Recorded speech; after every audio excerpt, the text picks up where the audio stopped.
नमस्कार दोस्तों, आप सभी का स्वागत है आपके YouTube चैनल पर।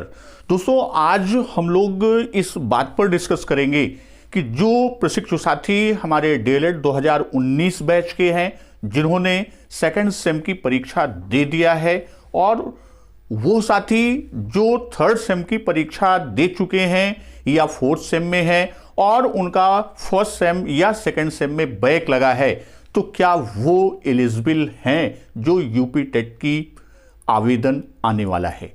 तो आज का डिस्कशन हमारा इसी पर बेस होगा और इस पर हम सारे बिंदुओं पर विस्तृत चर्चा करते हैं। तो चलिए हम बात करते हैं सबसे पहले DLED 2019 बैच के प्रशिक्षु साथियों का।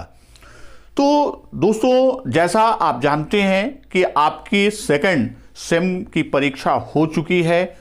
आपकी सेकंड सेम की परीक्षा की कॉपियों का मूल्यांकन गतिमान है। जैसा SCRT और PNP महोदय के सचिव महोदय के निर्देश पर आपकी कॉपियों का मूल्यांकन 5 दिसंबर से लेकर 20 दिसंबर के मध्य किया जाना है। अर्थात 20 दिसंबर तक मूल्यांकन कार्य को संपादित करने की बात कही गई है। तो यदि आपका रिजल्ट आवेदन के पहले या यूं कह दें कि जिस दिन आपके यूपी टेट के आवेदन की अंतिम तिथि है, लास्ट डेट है, तो अंतिम तिथि के दिन तक अगर आपका रिजल्ट परीक्षा नियामक प्राधिकारी द्वारा घोषित कर दिया जाता है, तो भी आप यूपी टेट के एग्जाम के लिए एलिजिबल होंगे। वहीं उन साथियों के लिए जो आपके 2017 बैच, 18 बैच या पूर्व के बैच के हैं और उनका फर्स्ट सेम या सेकंड सेम में किन्हीं विषयों में बैक हुआ है, तो उन साथियों को भी यूपी टेट में आवेदन करने के लिए अप्लाई करने की पूरी सुविधा है, या यूं कह दें कि वो आवेदन कर सकते हैं, फॉर्म अप्लाई कर सकते हैं।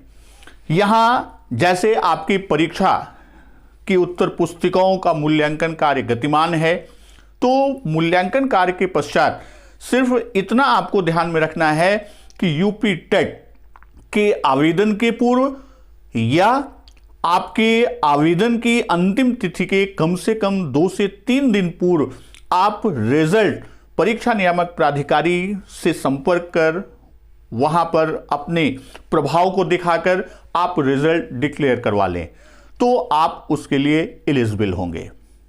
क्योंकि जो नियमावली है वो अपीयरिंग कैंडिडेट का है, और आप जैसे ही सेकंड सेम में पास हो जाते हैं, आपका रिजल्ट डिक्लेयर हो जाता है, तो आप यूपी टेट के लिए एलिजिबल हो जाएंगे।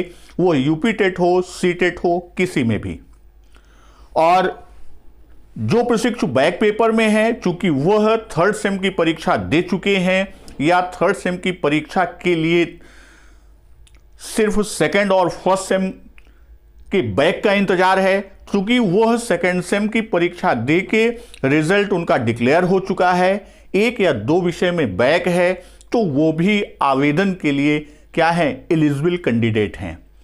दोस्तों, यहां सिर्फ इतना कि आप यूपी टेट के लिए आवेदन करने के लिए एलिजिबल कैंडिडेट होंगे किन स्थितियों में, जब आपका रिजल्ट डिक्लेयर, मैं देखिए एक विशेष जोर दे रहा हूं, रिजल्ट डिक्लेयर होने की बात कर रहा हूं। यह नहीं कि आपके पास अंकपत्र आ जाए, सिर्फ परीक्षा नियामक सचिव महोदय के यहां से सिर्फ और सिर्फ परीक्षा फल घोषित होने की सूचना, वह नोटिफिकेशन जारी हो जाएगा, तो आपकी एलिजिबिलिटी हो जाएगी।